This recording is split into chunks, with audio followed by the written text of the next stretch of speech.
Hello, and welcome to the IoT revolution brought to you by Standard Essential Patents. I'm Ashley Durkin-Rixey, and I'll be your host today on behalf of Save Our Standards. If you're not familiar, Save Our Standards is a multi-sector coalition dedicated to reinforcing the importance of a fair and transparent licensing system for Standard Essential Patents to enable competition and allow all innovators to thrive. Before we begin, I'd like to thank Engine for presenting Patent Quality Week. Throughout this week, Engine will feature programming dedicated to learning more about the patent system and how we can refine it. So all of those innovators we were just talking about in the broader public are the focus of balanced policies built for quality and progress. For more information on the schedule of events for the rest of this week, please visit patentqualityweek.engine.is. That is patentqualityweek.engine.is. Well, we have a wonderful panel of speakers here today.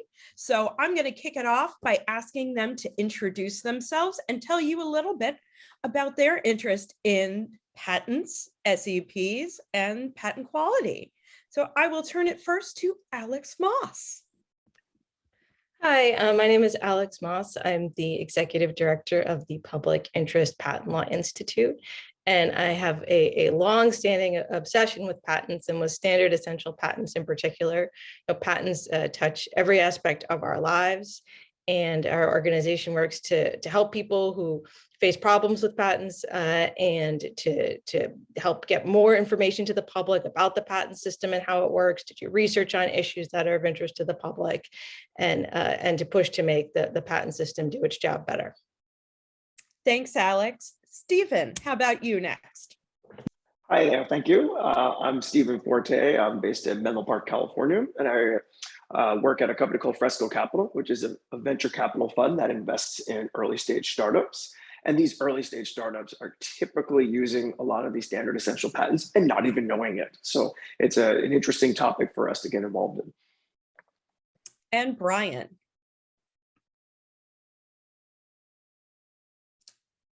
Oh, I think we're having a little issue with your audio, Bryan. Sorry. Thank you, Ashley. My name is Bryan Dressler. I'm sitting in Deer Park, Illinois, in the Chicagoland area. I work in the strategy and portfolio group of Continental's connectivity business. We make the computers that go in the cars that create all of this wonderful connectivity in the vehicle. My interest in the patents is really from an implementation and business standpoint. How do we innovate around these patents and these standards that allow us to create interconnectivity between devices and ultimately deliver those to the market and benefit consumers? So thanks for having me. Great. And last but certainly not least, Ken Baker. Good morning, everyone, and thanks to SOS for inviting me today. I work with u-blox, which is a manufacturer of the modules, the actual smallest component that goes into many of the products that you use that has wireless connectivity and provides that connectivity.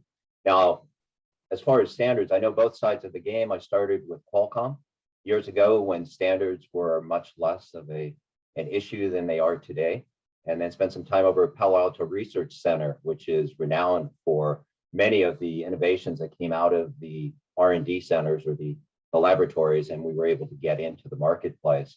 And then u-blox, which is obviously the component supplier, but one thing that's unknown, we're a medium-sized company, and we also spend about probably 20 to 30% of our profits on R&D designing these very fundamental products for wireless connectivity. So that's kind of the role that we play today and why I'm happy to talk to you about standards. Thanks so much, Ken. All right, we're ready to kick it off. Alex, I'm going to start with you. Since you are our sort of our broad patent and the public person, it's Patent Quality Week. Why would the average consumer care about the quality of our patents and how our patent system functions? Such a good question. Well, everybody today uses patents or technology that's covered by patents every day, whether they know it or not. That's true for consumer electronics, whether your computer, your cell phone, your fridge, your watch, healthcare, the tests you're getting, COVID tests, treatments, telehealth, remote doctors' offices, and video conferencing. It's true for the agriculture industry. Just patents are in every aspect of our lives and every aspect of our economies. And the reason we have patents and have a patent system is to benefit the public. The idea is that by granting these limited periods of exclusivity, that we can incentivize people to create more technology and to share and distribute that technology more and more. And the way it does that is that patents don't give people the right to do something, they give people the right to stop other people from doing something. And that means that when we have patents that aren't on things that are really new and useful, people can have the power to stop people from doing things that they were doing long before the patent existed, would be doing without it. And the result of that for us is that we can have higher prices for products. We can not have access to products at all. We can have severe restrictions on the way we're able to make and use products. And given how much of our lives are affected by patents, it can have a profound effect on, again, everything from healthcare to work to education to communication with friends and family. So the patent system exists to benefit the public, and the public has a powerful interest in making sure that it's doing its job well. Thanks, Alex. Ken, as you described in your introduction to yourself, you have been in the standards game forever. Not just in wireless, but other kinds of standards. Tell me a little more about how standards come about and where does the average person encounter them in their life? Sure. No, I'm happy to say the standards were around even before I got started in my career. So they've been around a very, very long time. It's just that they were very transparent, and they're pretty much behind most of the products, if not all of the products that you see in the market. It got started simply because through standardization, when companies were trying to make products, and for many of us that are probably over 30 years old, there were many products that you could not use together. You tried to use them collectively, especially when computers became prevalent. You started trying to put components together, and you had to go through this maze of software configuration just to get things to work. And there was this frustration. There was also the frustration when consumer products were made and you tried to plug them into an outlet. Going back 100 years ago, and you couldn't plug it in because there was no standardized outlet. So standards evolved slowly over time. And as technology evolved, they became even more widespread just for compatibility reasons. But you deal with standards every day. Everyone does, and they don't even realize it. And it's not just in your automobile. I referred to the plug that goes into the wall. Well, that's on the outside, and that's the one that you can actually physically see. But inside the product, there's a bunch of standards as far as the motor, the windings, or things that actually make it work, whether it's your hairdryer, your toaster, the electric meter on your house, or pretty much anything else. Now, standards are usually put together, traditionally been put together either by government or by private entities that decided to get this type of interoperability or these types of systems to actually work. Collective thinking was the idea. Get a bunch of really smart people together, get the engineers working collectively on it, and come up with something that leads to advances in consumer products. Things that we're seeing now, like even artificial intelligence, that is a collective effort. Each company may have their approach, but the basic way that it's going to be implemented in a commercial product broadly, that's going to change when you get down to the connectivity. So you see, people are using standards every day, and they're very familiar with them. They just don't know it. Now, one other type of standard also deals with consortia and other collaborations that are just companies getting together and saying, hey, we don't need to have a government standard issued that we're going to work to, but let's collectively work together and try to make something work. And a little later in this program, I'm going to make reference to a technology called name data networking. And that is a consortia that got together, got things started, that then moved into a formal standards body. So, like I say, you're surrounded by standards, and it's something that currently what's going on with standardization will impact you directly as a consumer. So it's important to at least know a little bit about it.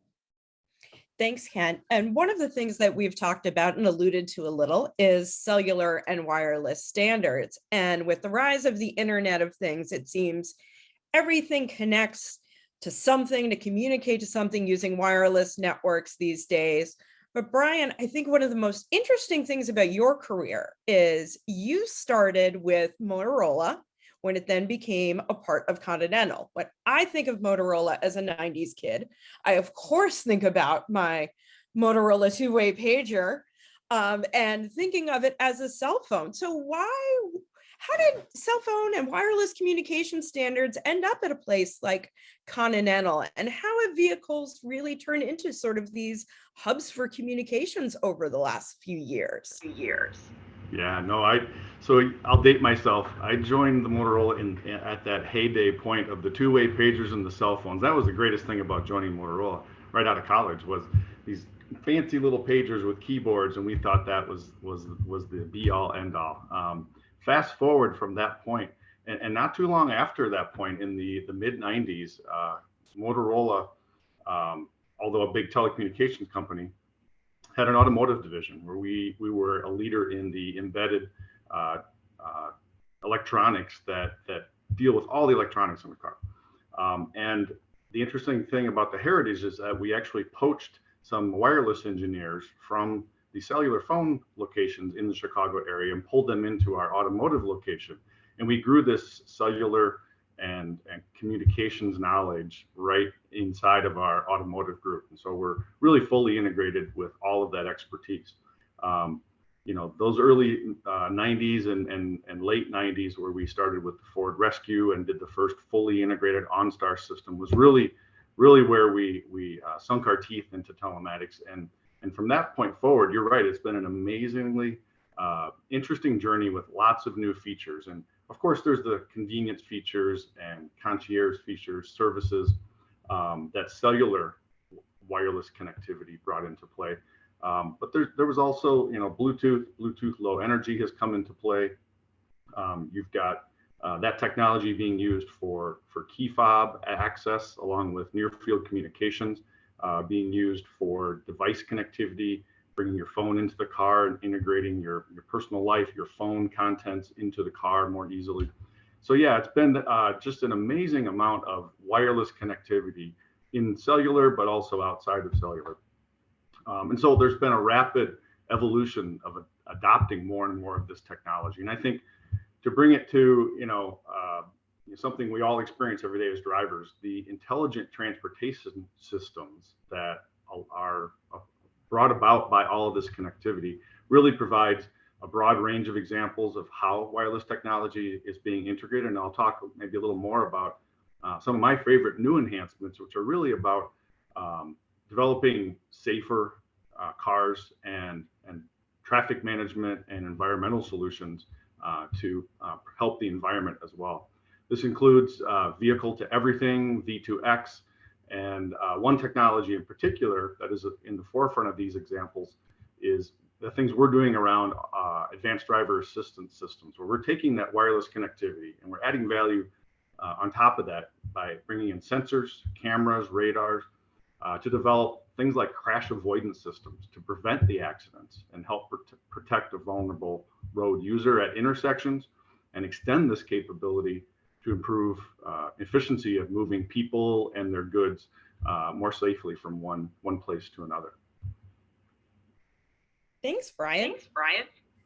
Stephen, you are one of my favorite people to talk to about anything involving tech, because you have held, I think, every role that exists, from entrepreneur to funder, everywhere in between. So you think this IoT thing is sticking around? Is it kind of a flash in the pan? Is it just about connecting consumer devices? Or is it something that can really revolutionize more industries than we think?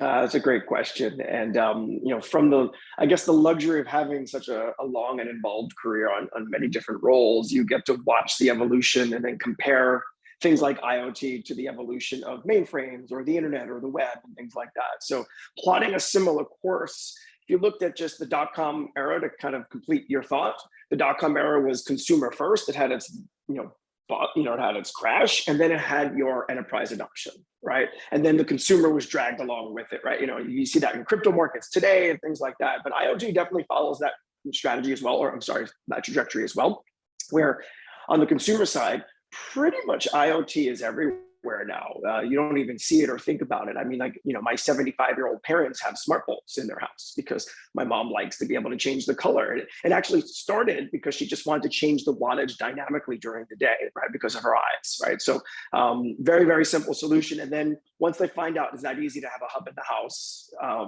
they started buying other products. So it is prevalent on the consumer side, but it's actually going into the enterprise and industrial areas. So we're looking at companies that are doing the same because in the consumer space, it's pretty commoditized. I mean, there'll be some breakouts, but that investment started probably about 10 years ago. And what led that investment was just like what Bryan was talking about with the cell phones and all the, the gadgets that Motorola was building, and then maybe like Samsung and Apple after them. As the big players utilize these standard essential patents and these standards, they buy these things in bulk, right? So you're looking at something that's a standard like a GPS radio or a Wi-Fi radio or an accelerometer, all the components of a modern mobile phone. If you're buying 1 billion of those a year from Samsung, Apple, whoever that's making these handsets, that means startups can go and buy those components cheaply, right? Because they're being produced in mass and come up with massive innovation, whether it's on the consumer side or the industrial IoT side. So that's actually what we saw starting about 10, 12 years ago, is that the startups were coming into the space and they were buying these components and relying on the fact that they were standards to build first these consumer IoT device. And it all started with a smart plug and a smart bulb. But as we know, it has proliferated much in the consumer space, after that. And as was just mentioned previously, it's in the car, it's everywhere. You don't even realize it. And now it's into some very niche industrial IoT spaces, which, if it comes up, I can bring up some of the examples, even in our portfolio, that are taking advantage of these. But in essence, those standards allow the innovation to come with these startups because they're just building on top of it. They're happy to pay like whatever royalties or whatever needs to be done, but what they don't want and what we don't want as investors is that to be applied retroactively, like after they become successful, right? Like they want to rely on these standards and they want some legal clarity around them. Well, that's very interesting that you mentioned that, Stephen. So we're hearing that consumers want more connected devices. They want devices that are going to interoperate with each other. Kent, you've given us the viewpoint of groups are getting together, they're establishing these standards. Bryan, you've outlined a number of great uses in how it's doing everything from car entertainment, being able to get in without your key, to keeping you safe. Alex, how does public policy sort of enhance bringing these kind of innovations to market? What's the role that they can play in making sure that standards are licensed and used in a fair and transparent way? Well, so, patent law is public policy. The rules we have for patents affect the incentives we have for innovation, they affect the economy, they affect what people can actually do in their everyday lives. And the rules that we have affect whether companies have the incentives and the ability to develop wireless technology and to build it into their products.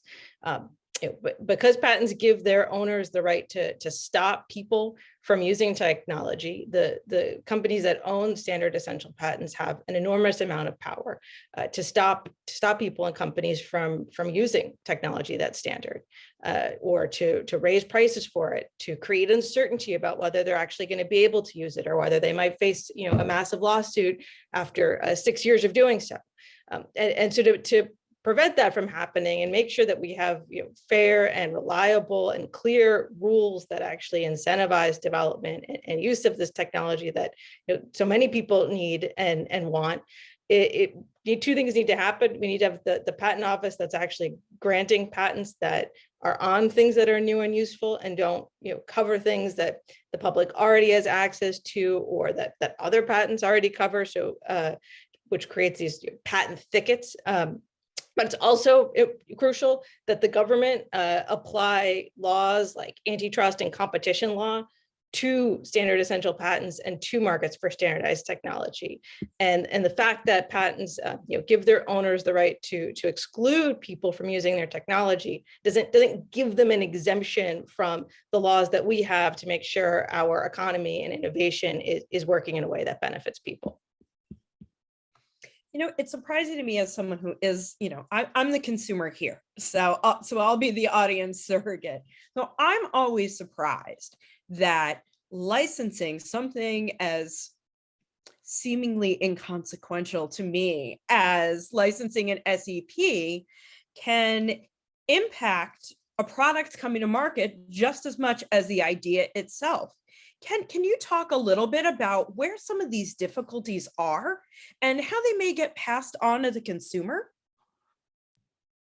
You bet. And I think this is also one of the areas that's most important on the policy side to understand and also appreciate that companies like uBlocks, if you're talking about a person in a position of power in Washington, D.C., they don't usually hear from a company like uBlocks if we don't have the budget to lobby, we don't have the budget to send a representative to talk about these issues with you. We have to do it collectively through groups like Save Our Standards, who can help us bring the message that, hey, what you're hearing from the larger companies that are lobbying your ears off is not actually what's happening when you get down both to the component level and also to the company like Continental, which, by the way, we do not do business with, not because we don't want to, but we just don't. So I'm not pitching for Continental. But when they make a TCU unit, that's a struggle, and that is the lifeblood of the car. That's like the heart of the car for a modern construct. So you can see it affects folks who come all the way down even to the component level. Now, I think it's important to remember that SEP licensing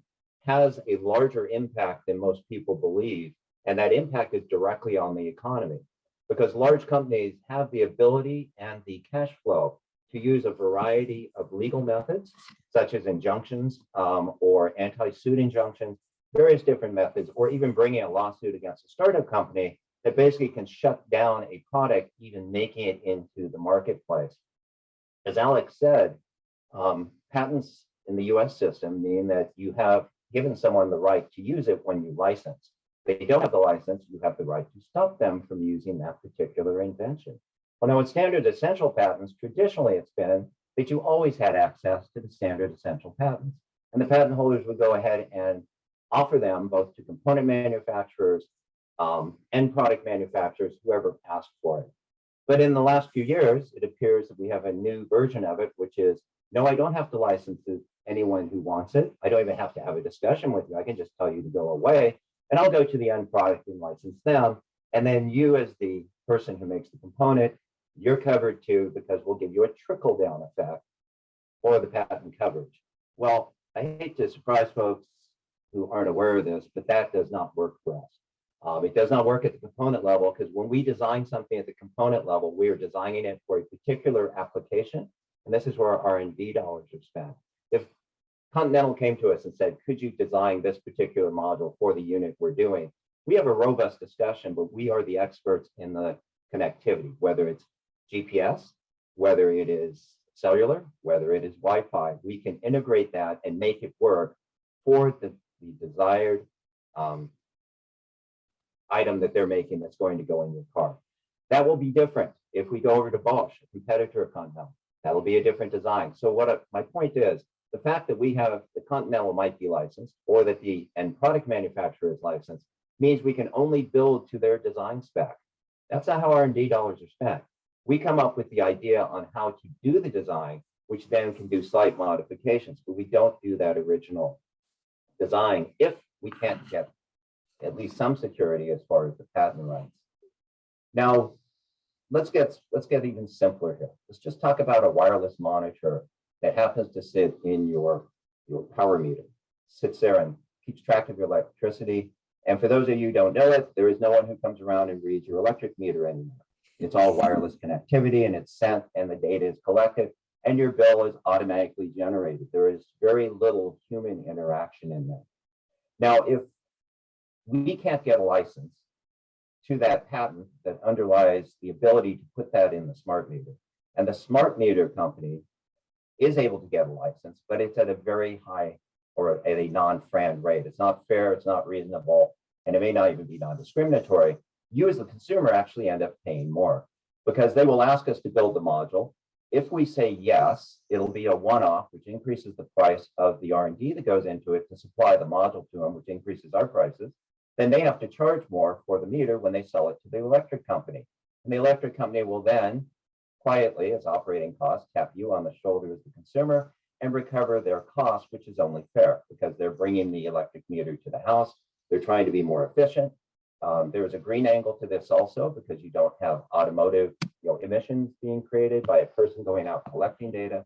A lot of variables go into why these wireless meters are good. But the point being, the consumer at the end of the day is the one who's going to end up paying that bill. I can even give you examples exactly in the vehicle to anything space, specifically with driverless cars. Now, most people don't realize in a car, there's many points of wireless connectivity. Some are for your infotainment systems. Some can be your Bluetooth connection to your phone. That's a wireless connection. All of these go into the car. But a little bit separate from that is the ability to have a driverless car that we read so much about. And we've read about epic failures on the driverless car, basically driverless car side. That's because more R&D dollars need to be spent to perfect the product. But I can tell you, because of the risk of the unavailability of intellectual property, as that market's developing and u-blox is sitting at the standards, helping contribute to the evolution of this technology, we took a look at it and said, you know what? The IoT costs are ridiculous. There's so much insecurity in the licensing on whether or not we can even get a license. Companies like Nokia won't even talk to us. We just said, you know what? From a pure business standpoint, the risk outweighs the benefit of where we see this going. It's not of interest to us to stay in that market because of that risk factor, which is related to the unavailability of the intellectual property and disruption. So we made the decision strategically to exit the market. So we'll still be in your entertainment systems in your automobiles, but we're not going to be making anything that helps with the driverless car side. It's just too risky for us until the intellectual property issues get resolved to help bring that risk factor down. So I think it's pretty apparent why a transparent, fair licensing system is so necessary. It benefits everyone from the licensor to the end user. And most importantly, the patent holder is entitled to a fair and reasonable return on these very essential patents. I'm not talking about the patents that make the photograph on your phone, that you can take a prettier photograph. That's not a standard essential patent per se to the functionality of the wireless connection of the phone. That's something you may want and you'll pay a premium for. I'm talking about the very basic connectivity, which are the standard essential patents. And that needs to get ironed out in the short term here. Well, since you invoked the automobile, we of course have to turn to Bryan. Bryan, this is something your industry is feeling acutely right now. We've seen a lot of activity in both for suppliers and at the OEM level around licensing of standard essential patents. And this is something, passing on a few cents to a smart meter in the form of an electric bill is one thing, but this could really impact cost and availability for consumers on getting cars that have the latest technology, including that safety technology that you talked about earlier. Can you tell me a little bit about some of the difficulties right now? Yeah, let me give you a general answer, and then I'd like to be a little more specific. I think at a very general level, it's important to understand that the automotive supply chain is very different than many other supply chains that are out there. The tier one auto supplier is really the entity that typically takes the license for the products that we develop and then sell those to the OEM. And the OEM is then just putting those together. They're doing a lot of value add as well, but they're putting those together, but they rely on the tier ones to really know the technology, understand what licenses are needed, go out and get those licenses. And when you apply that to vehicle to everything communications as part of this intelligent transportation system and bring V2X into it, the use of cellular standards from the smartphone industry, you start to see the disruptions that this SEP licensing picture that Kent was talking about starts to play. Who is going to take the license? If the current situation where only the end product is being licensed continues to play out, it really puts tier ones and tier twos, as Kent was saying, at a huge inflection point as to what businesses can we reasonably invest in and hire money or hire people to develop those technologies and to generate the revenues that will generate the tax revenues as well to spur the economy. And so when you look at these disruptions, going back to Alex's comments, any policy that integrates standard essential patents and SEP licensing models really needs to take into account what this impact to the supply chain differences might mean. Alex, what you said, we need a clear and transparent policy, and that's still not the case. There's some movement back towards, I think, what is center, but it's not there yet. And without, as Kent said, that clear and transparent backdrop, we face a very similar situation to what Kent was describing. There are products that we sell to OEMs, and so then they are the final integrator. But there are products where we are the final seller of a product. Take a smart, one of my favorite IoT products is a smart robot for farming. Absolutely amazing technology, but can I sell it? Am I legally allowed to sell such a product if I can't get a direct license? These are real problems happening right now for Continental. And then more specifically, I wanted to share that, in the automotive arena, you can read headlines over the last several weeks about the real unfair licensing practices that are occurring and injunctions being issued against OEMs, where they are being potentially banned from selling cars until they would accept what we feel is an unfair rate and really unfair terms. And we have no say in that because we aren't allowed to take that license. And so it's highly disruptive. And I think it ultimately has the effects that Kent alluded to, and that is businesses and probably startups have to make a decision. Where am I going to invest?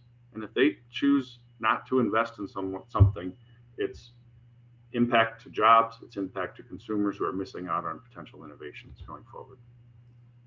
Just want to jump in.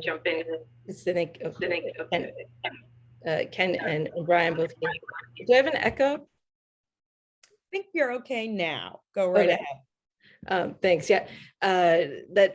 When you hear that patents are preventing companies from entering markets or making their products commercially available to consumers, that is patent system failure. The whole point of the patent system is to encourage those activities.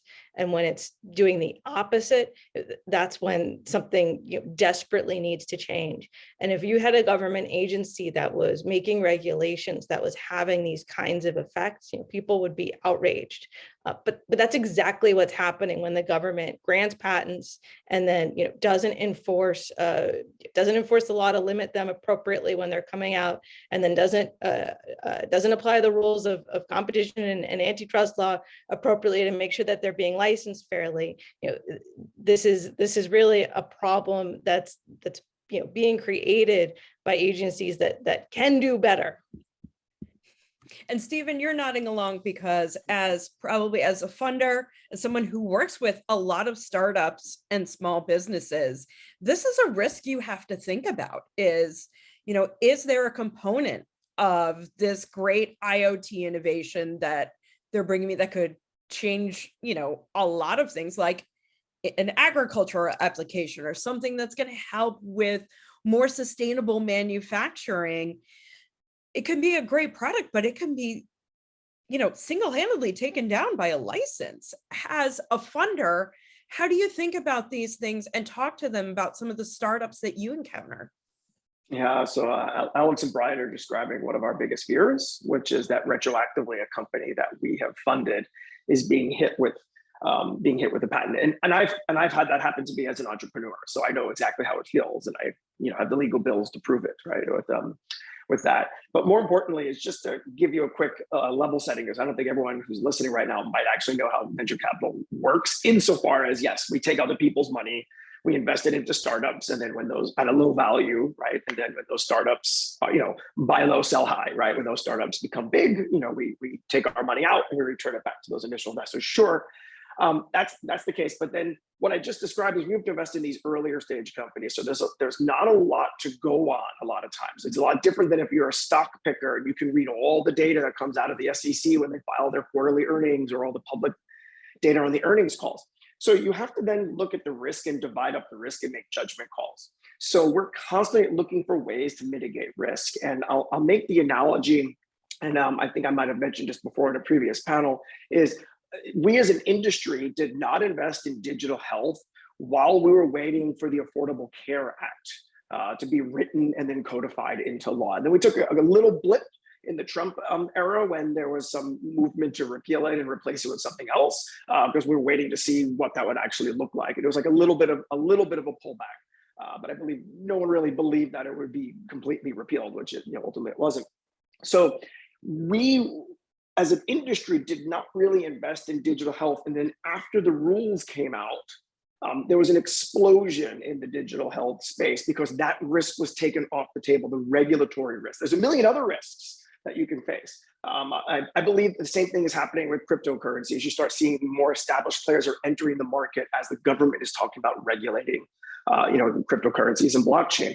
So we need to take the risks off the table that we can mitigate. We can't mitigate macro environments and interest rates and stuff like that. You can't predict that type of stuff.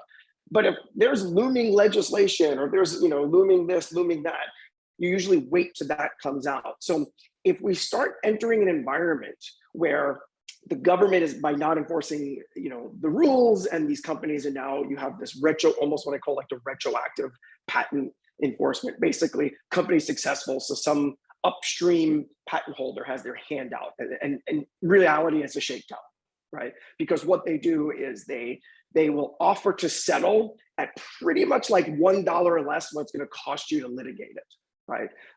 So it really is a shakedown that really, really has some serious issues for startups' cash flow, because cash is what's critically important. So we see it all the time. So in essence, if this starts becoming a bigger problem than it already is, you'll just like the waiting for the Affordable Care Act, VCs will start sitting on the sidelines and stop investing in the space. And they'll just, and if it takes 5 years, 10 years, there'll be 5 to 10 years less of innovation, because there'll just be that fewer startups that will be in the space.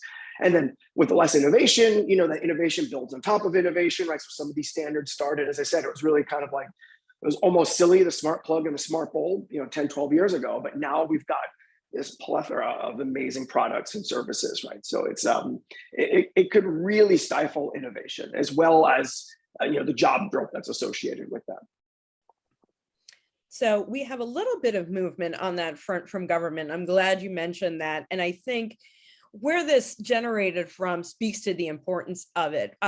Earlier, or actually late last year, President Biden's administration issued an executive order on competition.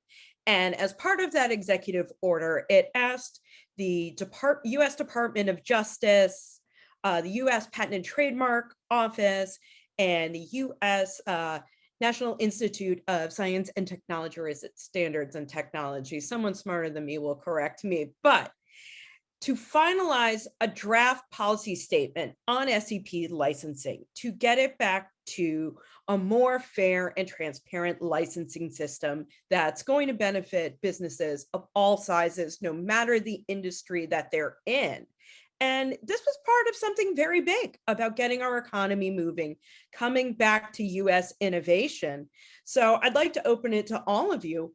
Why is it so essential to see the big picture, to really look at how what seems like a very niche little piece of government policy can have a really big impact on the economy? Alex, I'll probably throw it to you first, since we're talking policy.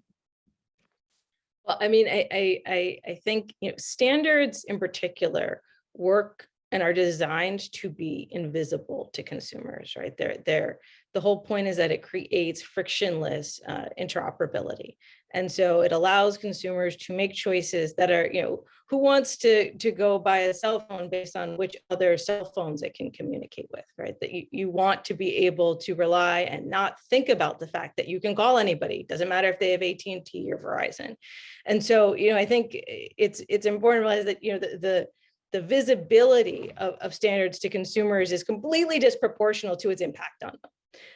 And the same is actually really true of patents writ large too, because right, we get products, but your phone probably incorporates technology covered by like tens of thousands, if not hundreds of thousands of patents.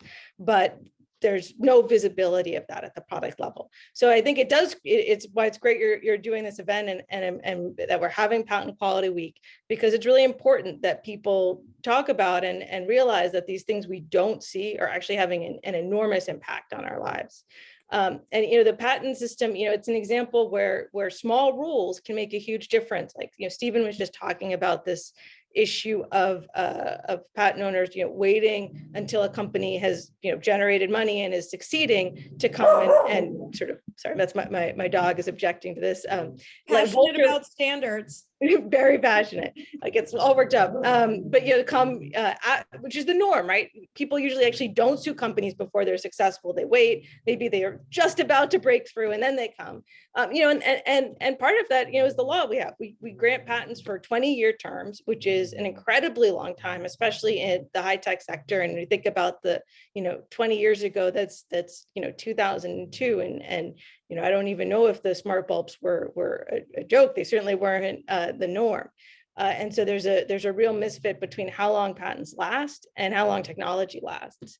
And we also have a particular part of the law that allows companies up to 6 years of past damages. So they can actually even wait to sue until their patent has expired and then go get 6 years of past damages. And I'm not proud to admit, but even in private practice, I worked on a case where that happened. So it does. And so that's an example of how these rules that might seem arcane, how many years can you go to court for, actually have a really powerful impact on companies in the real world. And when you think of how many companies there are and how many patents there are, it's actually an enormous impact.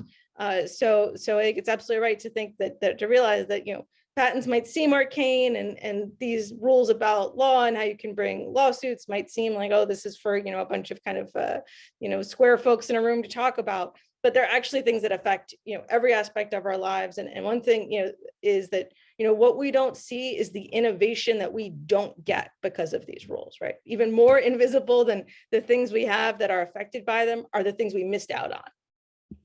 And that's something, Bryan, I want to ask you about, as someone who is living in DC, very familiar with traffic and public transportation, and about to move to another public transportation and traffic-filled city in Chicago.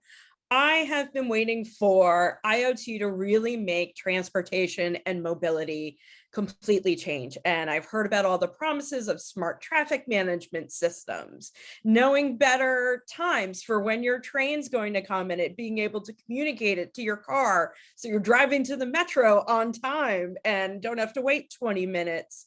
What is that a big area that you're worried about, any holdup about sort of this smart world of transportation being held up by a licensing system that isn't working for some of the players involved? Oh, you're on mute, Bryan.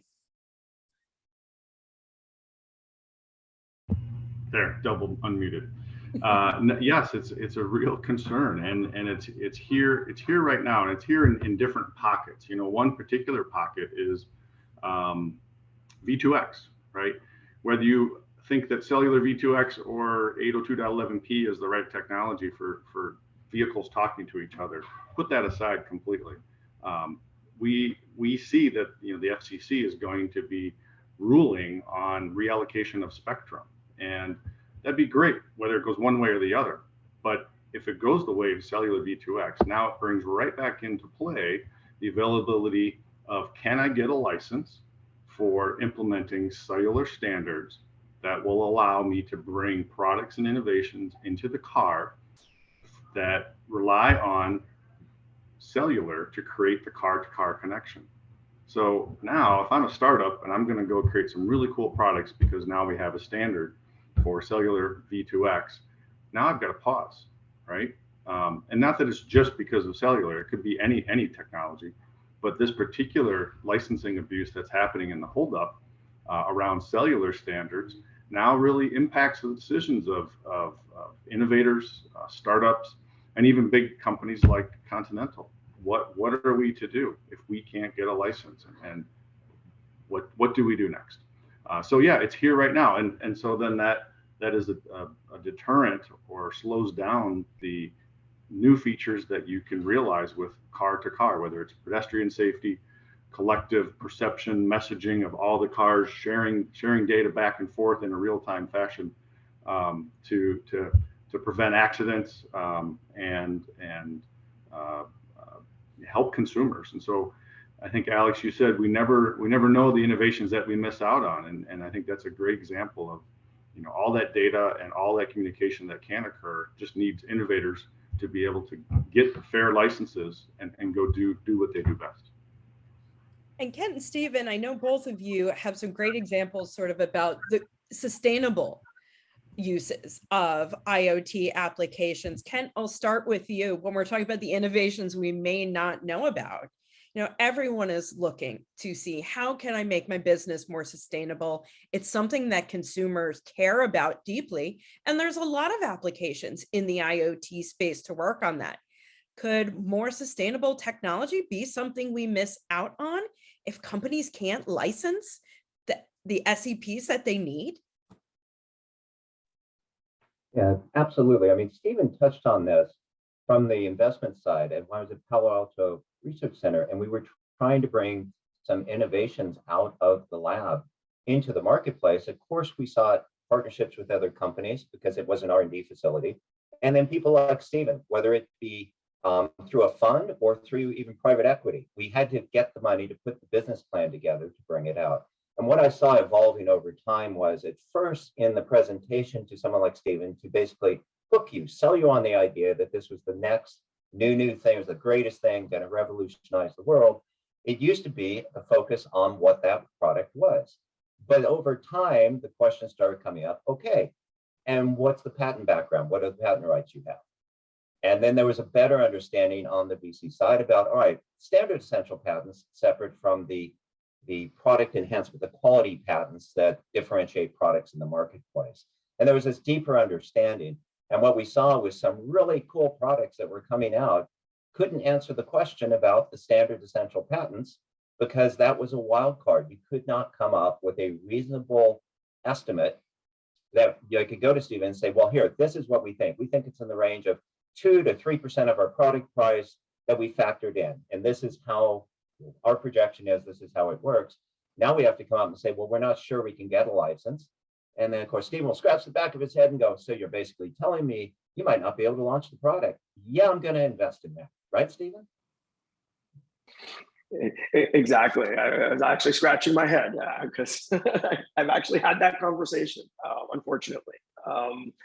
You know, just to piggyback off that about, you know, with sustainability is, you know, we've definitely invested in some startups that are building products that help sustainability. And then we're very successful. They've used I'll just use the term off the shelf standards. And, you know, now that both these companies are quite successful, we have that fear that they're going to be come after. You know, one of them is measuring waste in bins in urban and suburban areas, and helps the waste hauling companies take the waste out of the area. And it really has amazing effects, because in places like North Dakota, which is a really big market for them, the bins could be 45 minutes away. The waste hauler goes there every Monday, Wednesday, Friday, and the bin could be empty, right? So now you just save an hour and a half of emissions and just time and things like that. And we have another company that's using smart metering for, and this is one where patents are, I mean, well, both of these, right? Because they're using Wi-Fi, they're using cellular and GPS, right, are the big ones. But we have one that's an agriculture tech, and it's actually looking at the coffee beans and production of coffee beans, particularly in Hawaii and some other places. And the problem there is the fungus that gets on the coffee is directly related to the amount of water. As you know, watering systems tend to be we use the term, I know it might sound offensive in some places, but dumb and smart, right? So like they have the dumb water meters. No offense, that's just what they are called, which just go off every day at 11 o'clock and run for 15 minutes, no matter how much rain there is. So obviously you can already see where this kind of industrial IoT device is coming. It saves, you know, it will control those water meters based on how much rainfall. Actually, even if there was no rainfall, it actually measures the moisture of the soil, because there's groundwater, there's dew in the morning, all that other kind of stuff. And, you know, again, you know, I mean, just like Ken said, is when these companies came to us, we were naive, to be completely honest, because these companies are, you know, like 7 or 8 years ago, we were like, oh, great. You know, we didn't even think about it until later, when some people started like poking around and started talking about the patents, and we realized the systemic risk, and then we changed our risk model. right? And then that's actually when I started having the conversations, the exact conversations that Kent just mentioned, right? Where we start saying is, okay, right, like, is this will this prevent you from coming into production because of this particular patent? I mean, the audience should know some ridiculous things that are patented, like the hyperlink. Adobe has the patent to the hyperlink. I mean, granted, Adobe is not, suing every website on the planet, but in theory, they could go out and, say, give us money for every hyperlink, right? So, and as an entrepreneur, I was sued for software activation over the internet. By a patent troll, by Nathan Maravold. So I'm a veteran of that process, which we invalidated the patent, by the way. So, well, I'll tell you, if there was ever a call to action for consumers on SEP licensing, if you get in the way of coffee, I think it could become, it could become the most important policy. High quality Kona in the United States. US coffee, American grown coffee, exactly. Well, we just have a few minutes left, so I want to invite anyone watching along with us to submit questions for our panelists through the Q&A. And while you're doing that, I have a very fun question for our panelists. It's a question I always like to ask. I'll start with myself and talk about one of my favorite applications of standards. I am a longtime video game player since the days of the first Nintendo, and wireless controllers have made the biggest difference in my gaming life because I am no longer yanking the entire console out of the wall in frustration. I'm still throwing controllers, which I have anger problems I need to work on, but that's just such a thing. Until I learned about standards from many of you and how standard essential patent works, never knew that I had those patents to thank. So Bryan, I'm going to start with you. What are some of your favorite applications of standards? Oh, and we've got you on mute again. If only they could standardize that. There we go. Yes. Everything happening in the safety arena with the vehicles is really what I look forward to. I mentioned it a little bit before. The J3161 in SAE is something that isn't quite finished yet, but we hope that brings about some additional safety messaging that can be applied to vehicle communications, because there's so many accidents, and the Continental's vision of zero accidents is really something that all of our products work together to help achieve. And that particular standard, I look forward to it being approved finally and brought to market so we can innovate around safety use cases in the vehicle. Alex. Well, one of my favorite standards and maybe even more like standard setting bodies is actually the World Wide Web Consortium and the standards that make up the internet. The internet is really a system of standards of intercommunication, and the W3C does an amazing job at developing standards and making sure that those the standards it developed can be used freely by everyone. So they make companies do a promise to not to make their patents available royalty free. And they're constantly developing these standards. Like right now, they're developing a protocol that would let you stream content from any device to any other device using the web. And they are, and one company has asserted patents, and they're really looking into it and considering it and trying to make sure that those patents truly are essential. And if other standard setting bodies took the same role, we would have many fewer problems in this space. Ken, how about you? I thought of this from the consumer standpoint because there are so many wonderful standards out there. I could just go on and on. I mean, Stephen even touched on one, like the remote monitoring of the water systems or even the fuel systems. And people don't realize, as this evolves in the IoT space, you've got remote monitoring of vibration in oil pipelines. So for environmental concerns, you can do predictive failure that the pipeline's having an issue because of these tiny vibrations. But I think the one that wins the day for me on the favorite standard is name data networking, which I mentioned earlier, which is basically a new architecture for the internet that will affect everyone. It's a totally different way of doing it. Been working on it for 15 years, maybe more. I met the folks who originally started it. But the reason it's my favorite is because it requires the intercooperation of multiple consortium and standards groups who are all working on a piece of it to come together. So one day you will see this.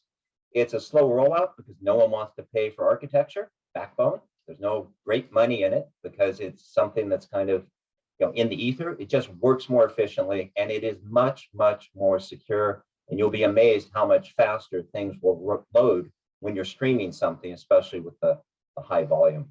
Now on product, it's going to be, and Ashley, you know this, it's going to be the lawnmower that basically turns itself on, goes out, mows your lawn. You don't even have to stand behind it, takes care of it. That's actually being produced right now, but you don't see it in the US yet for some standards, or I'm sorry, for some patent reasons with dealing with US patents. And then the other one, as I mentioned, the predictive failure stuff is permeating everything. There are actually hand tool designs where as your DIY person who's using it, sensor in it's going to tell the manufacturer if the product's about to fail, they'll tell you, and they'll be able to swap out your product to repair it before it fails. I mean, what more could you ask for? And this is all standardized and it's technology that's coming to you. So it's kind of like the movie, just wait for it, get your ticket early, and you're gonna love it. Stephen. Yeah, so I have a real basic one, but it's something that anyone under like 30 won't appreciate, which is 802.11, right? Like basically all the standards around wireless and Wi-Fi, right? Like, so I mean, everyone takes it like remember traveling anywhere before, let's say around 2003, right? Like you would have to like dial up to some service provider, especially if you were international. I'd come home with $250 long distance bills because I'm dialing into CompuServe or whatever it is to get an internet connection just so I can check pop mail, right? So wireless standards for sure, because once that became easy, all machines can talk to each other, right? Which is big, right? And then of course because it was a standard, it was easier to roll out. And by being easier to roll out, it became ubiquitous in so many places, airports, hotels, train stations, which made travel, but also work, right? And, especially as now that we're doing things like remote work or before the pandemic where people were working in co-work spaces or going overseas and working in places not necessarily in an office, but they needed that connectivity. So it is enabled so much that I don't think people appreciate it. As I said, and no one under 30 really appreciates it because they just take it for granted. No, I remember the days of fighting over Ethernet ports in my college library with other people. And if you did not pack your cable, forget it. You were not getting online. Just to travel with a cable, I still have them. And a few years ago, I stopped traveling with a cable and it just felt like I was doing something wrong. It's like going out without a mask today. You're like, am I doing something wrong? Right? I used to not have the cable. Well, consumers, think about how quick things can change if we're able to build upon some of these amazing innovations that come out of standardization. And we'll leave you with that thought. You may never, who knows, 10 years from now, we might have our robot lawnmowers, agriculture scarecrows, everything possible. Wanted to thank our panelists so much for joining us today. I really appreciate you all taking the time. And those of you watching at home, thank you so much for joining us today. And just another plug for Engine's Patent Quality Week. There's great programming happening all week. So definitely check that out on their website, which is patentqualityweek.engine.is. And we'll see you next time. Thanks again.